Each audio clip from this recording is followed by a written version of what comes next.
नमस्कार दोस्तों, स्वागत है आपका अपने YouTube चैनल पर। दोस्तों उम्मीद आप स्वस्थ होंगे, मस्त होंगे, अपने पढ़ाई में व्यस्त होंगे। दोस्तों जैसा कि आप लोगों को पता है, हम लोग सामान्य अध्ययन का प्रैक्टिस सेट शुरू किए हुए हैं, जो कि स्टैटिक्स क्वेश्चन होता है। ये सभी एग्जाम के लिए काफ़ी ज़्यादा इंपॉर्टेंट है, खास करके जो बिहार दरोगा का एग्जाम होने वाला है और सिविल कोर्ट और पटना हाई कोर्ट का भी एग्जाम होने वाला है। तो ऐसे में आप जितना ज़्यादा रिविजन कीजिएगा और उतना आपके लिए फायदा होने वाला है। जितना रिविजन कीजिए उतना, क्योंकि स्टैटिक्स क्वेश्चन है तो ये क्वेश्चन बदलता है नहीं, बार बार रिपीटेशन इसका होते रहता है। तो इसीलिए आप इसे शुरू से अंत तक देखा कीजिए और रिविजन करते रहिए। और इस वीडियो को लाइक शेयर जरूर कर दीजिए। अभी तक आप हमारे चैनल को सब्सक्राइब नहीं किए तो सब्सक्राइब करके घंटी दबा लीजिए, ताकि आने वाली वीडियो का नोटिफिकेशन आपको आसानी से मिल सके। और इसका पीडीएफ अगर आपको प्रैक्टिस के लिए चाहिए तो आप हमारे टेलीग्राम ग्रुप से जुड़िए, वहाँ आपको पीडीएफ और महत्वपूर्ण जानकारी उपलब्ध कराई जाती है। उसका लिंक आपको डिस्क्रिप्शन में दे दिया गया है। और इससे पहले जितने भी इसका सेट कराया गया है, अगर नहीं देख पाए तो उसके प्ले लिस्ट का लिंक जो है डिस्क्रिप्शन में दे दिया गया है, तो उसे भी जाकर जरूर देखें और हमारे चैनल से बने रहिए। चलिए ज़्यादा टाइम नहीं गवाते, इस वीडियो को शुरू करते हैं। तो आइए टेस्ट नंबर 47 का पहला क्वेश्चन देखते हैं। कहता है कि रात्रि में चमकने वाले पिंडों को किस नाम से जाना जाता है। रात्रि में जो चमकने वाले पिंड होते हैं उसे किस नाम से जाना जाता है, तो इसे खगोलीय पिंड के नाम से, क्या है, खगोलीय पिंड के नाम से जाना जाता है। ए नंबर से आंसर हो जाएगा। अगर इनमें से कौन सा सागर हिंद महासागर में स्थित है, कहता है इनमें से कौन सा सागर है जो हिंद महासागर में स्थित है, तो इसका सही आंसर हो जाएगा आपको तिमोर सागर। क्या है, तिमोर सागर जो आपको हिंद महासागर में स्थित है। बी नंबर से आंसर हो जाएगा। चलिए आगे है। कहता है विश्व की सबसे ऊंची चोटियों, विश्व की सबसे ऊंची चोटियां जो है किस प्रकार के पर्वतों में पाई जाती है, तो ये जो है आपको नवीन मोरदार पर्वत में, कहाँ, नवीन मोरदार पर्वत में पाई जाती है। बी नंबर से आंसर हो जाएगा। भारत का सबसे बड़ा हिमनद कौन सा है, भारत का सबसे बड़ा हिमनद है वो यह कौन है, तो आपको गंगोत्री है। कौन, गंगोत्री है। सी नंबर से आंसर होगा गंगोत्री। चलिए आगे बढ़ते हैं। आगे कहता है नार्वेस्टर, क्या है, नार्वेस्टर की उत्पत्ति कहाँ से हो, नार्वेस्टर जो है इसकी उत्पत्ति कहाँ होती है, जिसका सबसे अधिक असर पूर्वी बिहार में पड़ता है, तो इसकी उत्पत्ति आपको बंगाल की खाड़ी से, कहाँ, बंगाल की खाड़ी में होती है। सी नंबर से आंसर हो जाएगा। आगे कहता है बिहार का मानसून अधिक प्रभावित होता है, बिहार का मानसून जो होता है किससे अधिक प्रभावित होता है, तो ये जो आपको बंगाल की मानसून शाखा से अधिक प्रभावित होता है। बी नंबर से आंसर हो जाएगा। चलिए आगे है। कहता है संकोश, क्या है, संकोश नदी कहाँ प्रवाहित होती है। संकोश नदी जो है ये आपको असम एवं अरुणाचल प्रदेश में प्रवाहित होती है। डी नंबर से आंसर हो जाएगा। आगे है विधान परिषद के कितने सदस्यों का अप्रत्यक्ष रूप से निर्वाचन होता है, तो इसका ये जो विधान परिषद है इसके कितने सदस्यों को अप्रत्यक्ष रूप से निर्वाचित किया जाता है या फिर होता है, तो इसका सही हो जाएगा आपको कुल सदस्यों का 5/6 भाग। तो यहाँ सी नंबर से आंसर हो जाएगा। चलिए आगे बढ़ते हैं। निम्नलिखित में से तथा निम्नलिखित को सम्मिलित कीजिए। सूची 1 को सूची 2 से सम्मिलित करना है। एक तरफ सूची में जो विषय दिया गया है और दूसरे तरफ आपको अनुच्छेद दिया गया है, तो उसको हम मिलान करते हैं। आइए देखते हैं। थोड़ा छोटा कर ले ताकि आसान हो देखने में। आइए कहता कि धन विधेयक, धन विधेयक जो है यह किस अनुसूची में वर्णित है। धन विधेयक जो है यह है आपको अनुच्छेद 110 में, कहाँ, अनुच्छेद 110 में। तो आपको एक से एक में ए मिल जाएगा, एक से, और वार्षिक वित्तीय वितरण, वार्षिक वित्तीय वितरण आपको अनुच्छेद 112 से मिल जाएगा। और विनियोग, क्या, विनियोग विधेयक आपको अनुच्छेद 114 से मिल जाएगा। दोनों सदनों की संयुक्त बैठक आपको ये 4 अनुच्छेद 108 से मिल जाएगा। तो इस प्रकार ए का 1, 2 का, ए का 1, बी का 2, सी का 1, सॉरी 3 और 4 का, यानी डी का 4। इस प्रकार 1, 2, 3, 4 बी नंबर यहाँ सही सम्मिलित हो जाएगा। ध्यान में जरूर रखिएगा। चलिए आगे बढ़ते हैं। आगे कहता है कि किसी राज्य में विधान परिषद, किसी राज्य में विधान परिषद की संरचना जो है अथवा विघटन किया जा सकता है। किसी राज्य की विधान परिषद जो है इसकी संरचना या फिर इसका विघटन किया जा सकता है, तो ये किया जा सकता है आपको संसद के द्वारा। किसके द्वारा, संसद के द्वारा। तो यहाँ आपको बी नंबर से आंसर हो जाएगा। आगे कहता है भारत के राष्ट्रपति को निम्न में से कौन सा अधिकार प्राप्त नहीं है। ध्यान में रखिएगा, कौन सा अधिकार भारत के राष्ट्रपति को प्राप्त नहीं है, तो ये जो आपको न्यायालय के न्यायाधीश को हटाने का अधिकार इनके पास नहीं है। बी नंबर से आंसर हो जाएगा। चलिए आगे है।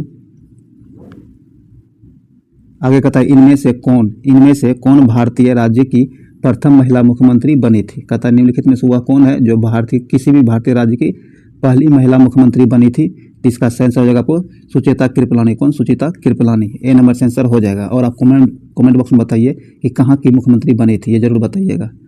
आगे कहता है पूंजी, क्या है पूंजी आयोग की रिपोर्ट किससे संबंधित है? पूंजी आयोग जो है इसकी रिपोर्ट किससे संबंधित है? तो ये संबंधित है आपको केंद्र और राज्य से। किससे? केंद्र राज्य संबंध से। ए नंबर से आंसर हो जाएगा। चलिए आगे है, आगे कहता है श्रम को किस सूची के अंतर्गत रखा गया है? श्रम जो है इसे किस सूची के अंतर्गत रखा गया है? इसे समवर्ती सूची के अंतर्गत रखा गया है। सी नंबर से आंसर हो जाएगा। आगे है स्वामित्व योजना, क्या है? स्वामित्व योजना का संबंध निम्नलिखित में से किससे है? स्वामित्व योजना जो है इसका संबंध आपको ग्रामीण क्षेत्रों में संपत्ति के स्वामियों को संपत्ति कार्ड जारी करना, इससे संबंधित है। डी नंबर से आंसर हो जाएगा।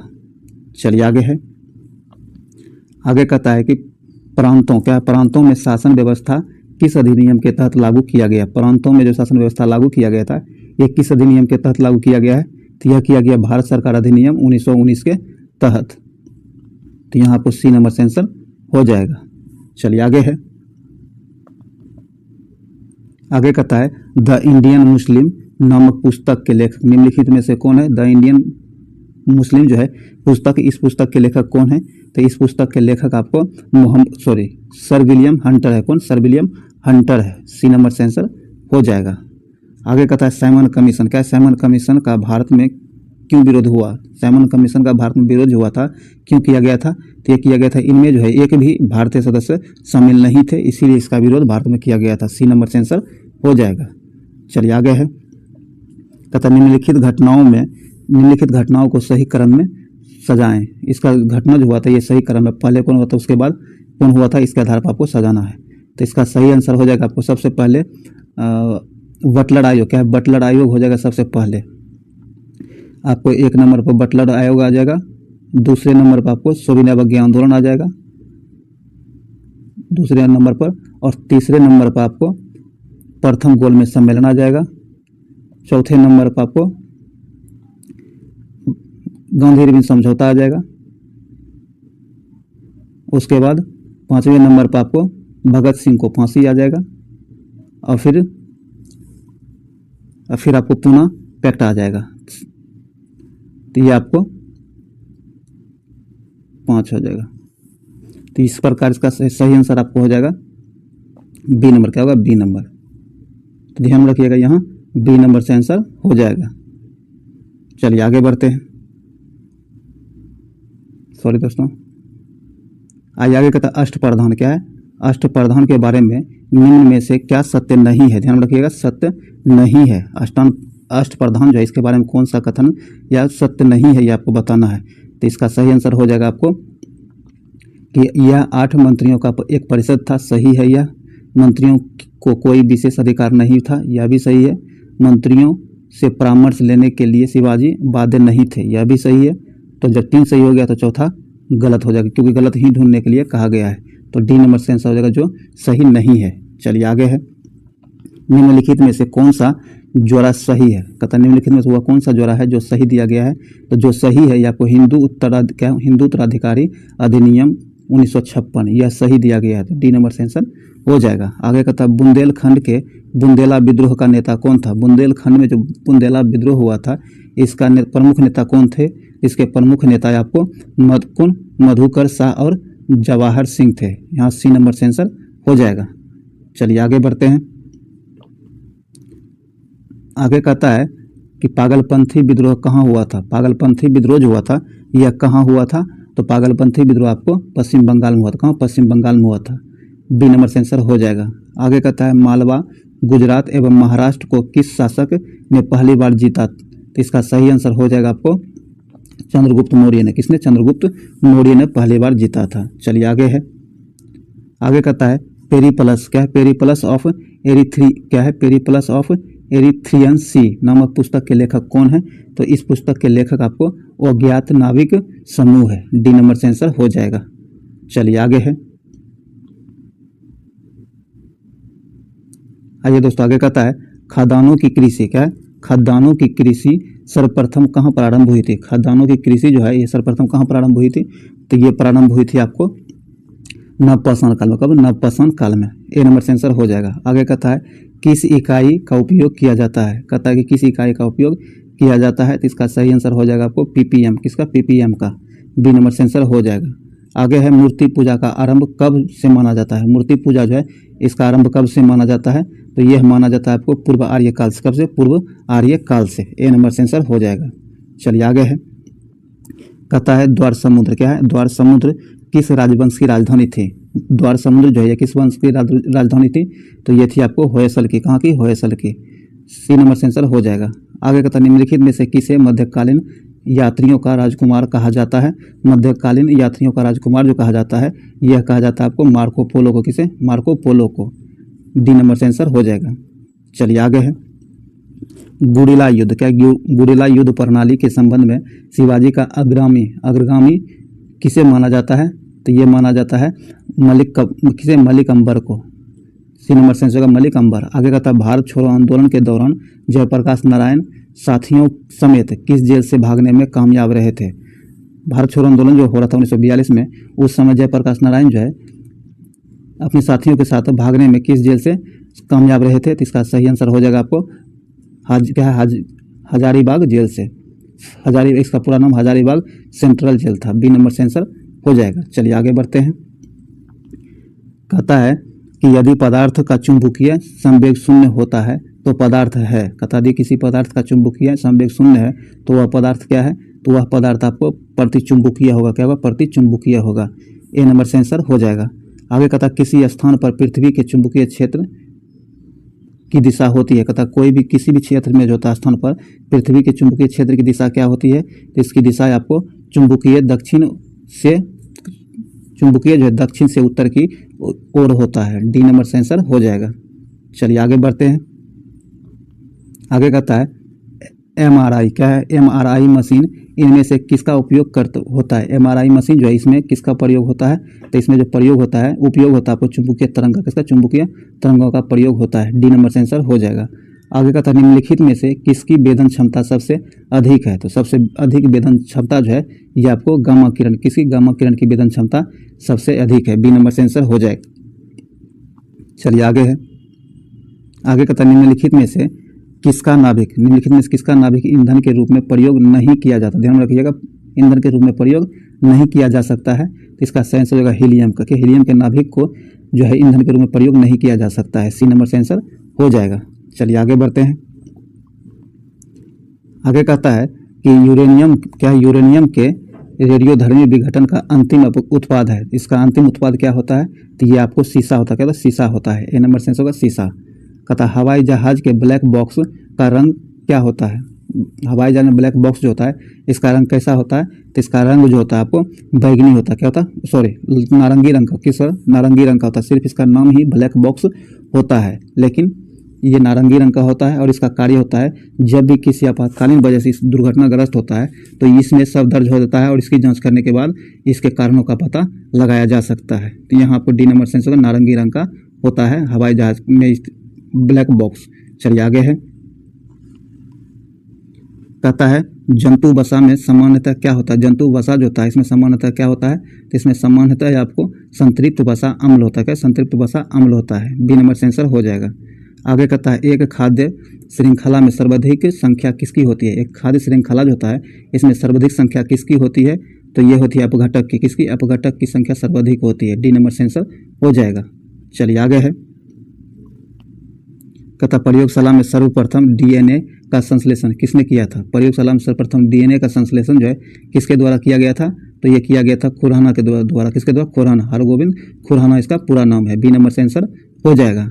आगे कहता किस साइंटिस्ट ने माइक्रोकॉन्ड्रिया का नामांकन किया था। कहता वह कौन से साइंटिस्ट है जिन्होंने माइक्रोकॉन्ड्रिया का नामांकन किया था, तो ये किया था आपको कार्ल एवं बेंडा ने। सी नंबर से आंसर हो जाएगा। आगे कहता हीमोफीलिया किस प्रकार का रोग है। हीमोफीलिया जो है यह किस प्रकार का रोग है, तो यह आपको एक अनुवांशिक रोग है। क्या? अनुवांशिक रोग है हीमोफीलिया। बी नंबर से आंसर हो जाएगा। औषधि। क्या? औषधि का अन्वेषण सबसे अधिक किस भाग में होता है। कहता औषधि जो है अवशोषण जो है अवशोषण सबसे अधिक किस भाग में होता है, तो ये होता है आपको अमाशय में। कहाँ? अमाशय में। बी नंबर से आंसर होगा अमाशय। सोडियम एसीटेट को सोडा लाइम के साथ गर्म करने पर गैस उत्पन्न होगी। तथा सोडियम एसीटेट जो है इसको किसके साथ गर्म करने पर सोडा लाइम उत्पन्न होगी, तो इसका सही आंसर हो जाएगा आपको मीथेन के साथ। किसके साथ? मीथेन के साथ। सी नंबर से आंसर हो जाएगा मीथेन। वह कौन सा ग्रह है जिसके चारों ओर सल्फ्यूरिक अम्ल है? कहता वह कौन सा ग्रह है जिसके चारों ओर सल्फ्यूरिक अम्ल है? तो आपको शुक्र ग्रह है। कौन? शुक्र ग्रह के चारों ओर सल्फ्यूरिक अम्ल पाया जाता है। बी नंबर से आंसर हो जाएगा। किन युग्मों में भौतिक राशियों के समान विमीय सूत्र नहीं होता है? कहता है कि वह कौन सा युग्म है जिनकी भौतिक राशियों के समान विमीय सूत्र नहीं है? तो इसका सही आंसर हो जाएगा आपको बल एवं दाब। ए नंबर से आंसर हो जाएगा। चलिए आगे है। कहता क्लोरोफ्लोरोकार्बन्स क्या है? क्लोरोफ्लोरोकार्बन्स से निकलने वाली डैश गैस ओजोन परत के लिए हानिकारक है। तो इसके लिए इसका सही आंसर हो जाएगा आपको क्लोरीन। क्या है? क्लोरीन। बी नंबर से आंसर हो जाएगा क्लोरीन। आगे कहता है इनमें से किस रोग में प्रतिरक्षा प्रणाली कम प्रभावित या फिर नहीं होती है? कहता है इनमें से वह कौन सा रोग है जिसमें प्रतिरक्षा प्रणाली कम प्रभावित होता है या फिर नहीं होती है? तो इसका सही आंसर हो जाएगा आपको इन्फ्लुएंजा में। किसमें? इन्फ्लुएंजा में। डी नंबर से आंसर होगा इन्फ्लुएंजा। तो चलिए जो भी वस्तुनिष्ठ प्रश्न था स्टैटिक्स का वो समाप्त हुआ है। चलिए अब हम लोग कुछ स्मरणीय तथ्य देखते हैं हर दिन की भांति आज भी। और इससे पहले वीडियो लाइक शेयर जरूर कर दीजिए। कहता है भूमध्य रेखा क्या है? भूमध्य रेखा पर स्थित प्रमुख देश। भूमध्य रेखा जो है इस पर स्थित प्रमुख देश जो है उसे हम लोग देखते हैं। तो भूमध्य रेखा पर आपको Ecuador, Colombia, Brazil, Sao Tome, Principe गयावान क्या गयावान और कांगो गणराज्य, कांगो लोकतांत्रिक गणराज्य, Uganda, Kenya, Somalia, Maldives, Indonesia और किरीबाती ये सारे देश जो है आपको भूमध्य रेखा पर स्थित देश है। तो टोटल आपको 13 देश है जो आपको ये टोटल 13 देश भूमध्य रेखा पर स्थित है। ध्यान रखिएगा, इनका नाम जरूर ध्यान रखिएगा। चलिए आगे है। अब कहता है कर्क रेखा पर स्थित प्रमुख देश। कर्क रेखा जो है इस पर स्थित प्रमुख देशों की संख्या देखते हैं कौन कौन से हैं। तो आइए देखते हैं। कहता है कि हवाई द्वीप इस पर स्थित है। हवाई द्वीप, बहामासा और क्या है मौरितानिया, अल्जीरिया, लीबिया, मिस्र, भारत, म्यांमार, ओमान, मेक्सिको, माली, नाइजर, चाड, सऊदी अरब, संयुक्त अरब अमीरात, बांग्लादेश, चीन और ताइवान। ये सारे देश जो है आपको कर्क रेखा पर स्थित देश है। और इस प्रकार देखा जाए तो टोटल ये आपको 18 देश है। क्या है? टोटल 18 देश कर्क रेखा पर स्थित है। ध्यान रखिएगा, ये संख्या भी आपसे पूछी जा सकती है, तो इसीलिए इसे ध्यान में जरूर रखिएगा। चलिए आगे, और नाम भी याद रखिएगा। चलिए आगे बढ़ते हैं। अब मकर रेखा पर स्थित प्रमुख देश। मकर रेखा जो है इस पर स्थित प्रमुख देशों को हम लोग देखते हैं। कहता है चिली जो है मकर रेखा पर स्थित है, अर्जेंटीना भी स्थित है, पराग्वे भी स्थित है, ब्राजील भी स्थित है, नामीबिया भी स्थित है, बोत्सवाना स्थित है, दक्षिण अफ्रीका स्थित है, मोजाम्बिक स्थित है और मेडागास्कर भी स्थित है, ऑस्ट्रेलिया स्थित है मकर रेखा पर, टोगा भी स्थित है और फ्रेंच पोलिनेशिया भी आपको मकर रेखा पर स्थित है। तो ये आपको ये टोटल 12 देश है। क्या है? टोटल 12 देश है जो आपको मकर रेखा पर स्थित है। तो कम से कम इसकी संख्या जरूर ध्यान में रखिएगा। कहता है कौन सी नदी मकर रेखा को 2 बार काटती है? बहुत इंपॉर्टेंट क्वेश्चन है, बहुत बार ये रिपीट हो चुका है। कहता है वह कौन सी नदी है जो मकर रेखा को 2 बार काटती है? ध्यान रखिएगा 2 बार। तो आपको लिम्पोपो नदी है। कौन? लिम्पोपो नदी जो है मकर रेखा को 2 बार काटती है। कहता है वह कौन सी भूमध्य रेखा है जो 2 बार काटती है? सॉरी, वो कहता है वो कौन सी नदी है? क्या वह कौन सी नदी है जो भूमध्य रेखा को 2 बार काटती है? देखिए मकर रेखा को लिम्पोपो नदी 2 बार काटती है और भूमध्य रेखा को कांगो नदी 2 बार काटती है, ये ध्यान रखिएगा। और वहीं कर्क रेखा को 2 बार जो काटती है ये आपको माही नदी। कौन? माही नदी कर्क रेखा को 2 बार काटती है। मकर रेखा को लिम्पोपो नदी 2 बार काटती है, भूमध्य रेखा को आपको कांगो नदी 2 बार काटती है और कर्क रेखा को माही नदी 2 बार काटती है। तो ये आप तीनों जो है जरूर ध्यान रखिएगा। चलिए आगे है। आगे कहता है उष्ण कटिबंधीय। क्या है? उष्ण कटिबंधीय घास का मैदान और शीतोष्ण कटिबंध क्या है? शीतोष्ण कटिबंधीय घास का मैदान। कहता है उष्ण कटिबंधीय घास का मैदान है और शीतोष्ण कटिबंधीय घास का मैदान है। एक बार जरूर देखिए और इससे रिलेटेड क्वेश्चन आपको एग्जाम में पूछा जाता है। सवाना जो है ये आपको उष्ण कटिबंधीय घास का मैदान है जो अफ्रीका में पाया जाता है। कंपोज जो है आपको ब्राजील में पाया जाता है। लानोस आपको वेनेजुएला में पाया जाता है। उसी प्रकार शीतोष्ण कटिबंधीय घास का जो मैदान है पेयरी ये आपको यूएसए एवं कनाडा में पाया जाता है। पंपास आपको अर्जेंटीना में पाया जाता है और डाउन्स जो है ये आपको ऑस्ट्रेलिया में पाया जाता है। तो ध्यान में ये सारे तथ्य जरूर रखिएगा ताकि एग्जाम में आपको आसानी से क्वेश्चन सही करने में हेल्प मिले। तो इसीलिए आप इसे मिस नहीं कीजिए, शुरू से अंत तक जरूर देखिए, काफ़ी ज़्यादा इंपॉर्टेंट है। एस्थेटिक्स है तो ये बदलता नहीं है, बार बार रिपीट इसका होते रहता है, तो इसीलिए आप इसे मिस नहीं कीजिए, शुरू से अंत तक जरूर देखिए और इसे लाइक कीजिए, अपने दोस्तों के साथ शेयर जरूर कर दीजिए एक बार, ताकि ये मैक्सिमम लोगों तक पहुंच सके। और अभी तक आप हमारे चैनल सब्सक्राइब नहीं करें तो सब्सक्राइब करके घंटी दबा लीजिए, ताकि आने वाले वीडियो का नोटिफिकेशन आपको आसानी से मिल सके। और इसके PDF या फिर किसी भी महत्वपूर्ण नोट्स के लिए आप हमारे टेलीग्राम ग्रुप से जरूर जुड़िए, जिसका लिंक डिस्क्रिप्शन में दे दिया गया है। तो चलिए इस वीडियो को यहीं समाप्त करते हैं, मिलते हैं अगले वीडियो में, तब तक के लिए जय हिंद।